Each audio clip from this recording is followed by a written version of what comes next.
Apa ini?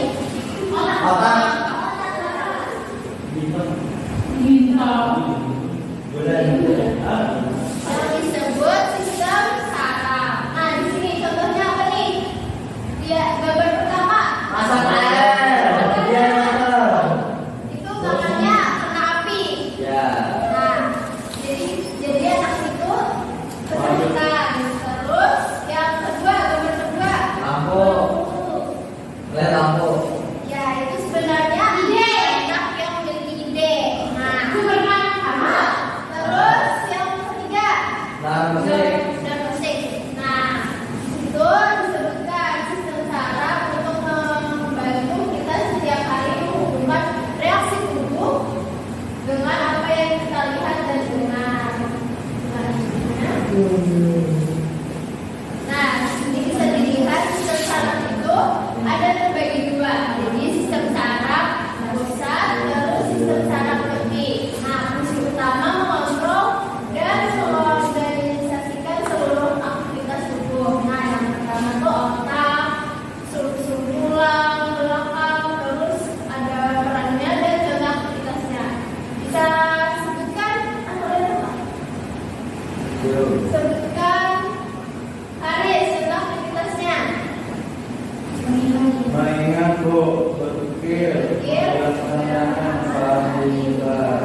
Terus yang sistem saraf kiri itu adalah menghubungkan sistem saraf pusat dengan seluruh bagian tubuh. Nah, terdapat saraf motorik, terus saraf motorik dan perannya. Ini contohnya menarik tangan saat terkena panas, yang dirasakan seluruhan tubuh. Selanjutnya,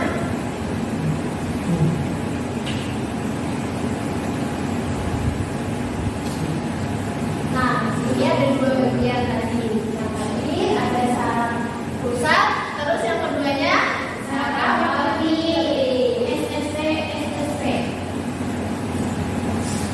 SS. Nah, ini gambar struktur sel saraf. Struktur sel saraf. Bisa sebutkan Norazida.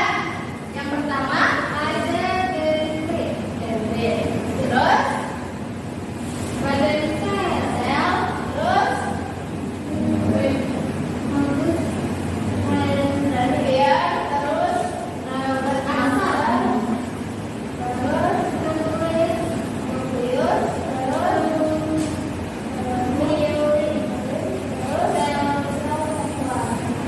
terus terakhir sinapsis.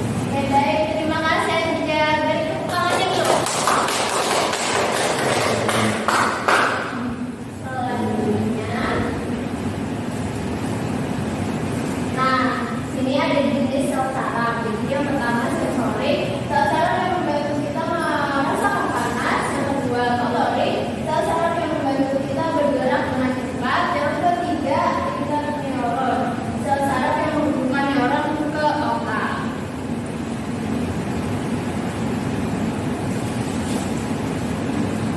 Nah, di sini sebelum kita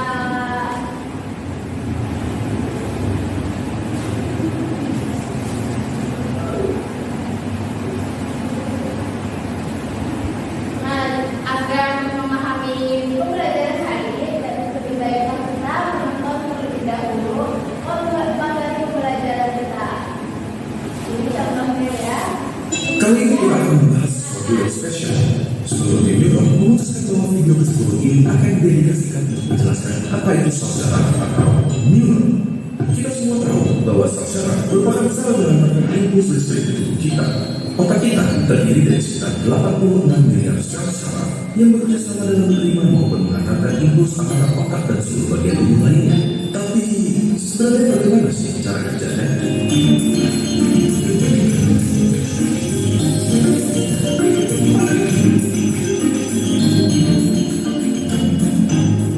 Pertama,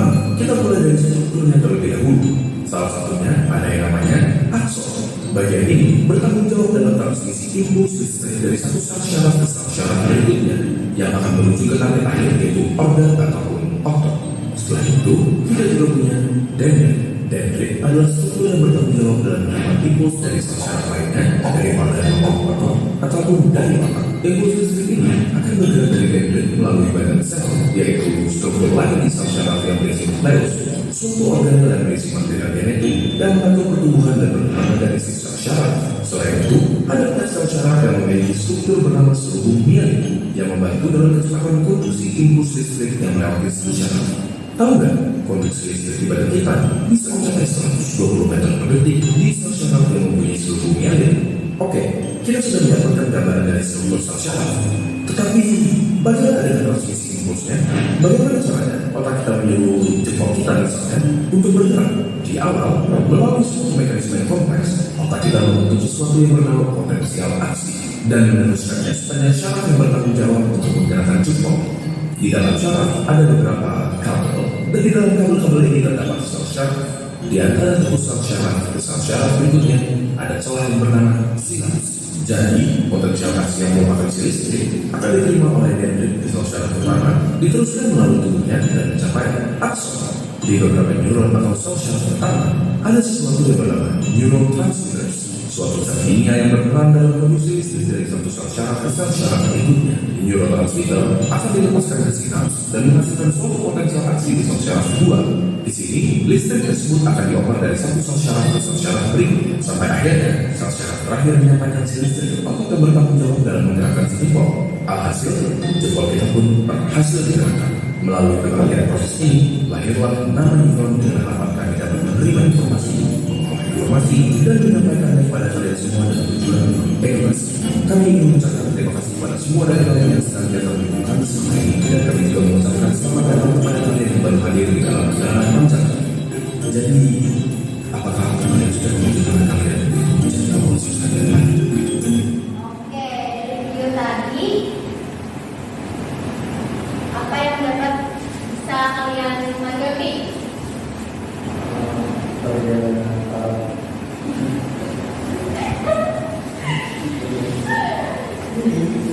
Jadi sel syaraf itu sangat penting. Jika tidak ada syaraf, kita tidak hidup dan tidak bisa menggerakkan seluruh tubuh kita. Nah, sebelum masuk kegiatan AKPD, di sini Ibu ada tujuannya untuk membaca AKPD, terus nanti dipresentasikan setiap kelompok ada dua kelompok. Nah, dan di setiap dua kelompok itu ada 5 orang. Nah, itu bagikan, dibaca dan dikerjakan. Oh,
tidak ada yang bingung, bisa ditanyakan.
Jawabannya itu jadi karena dalam Arab ketika sementara kedua cerita bergerak dan buat murid, yang ketiga menjaga betul tubuh, rajin olahraga dan minum air minum.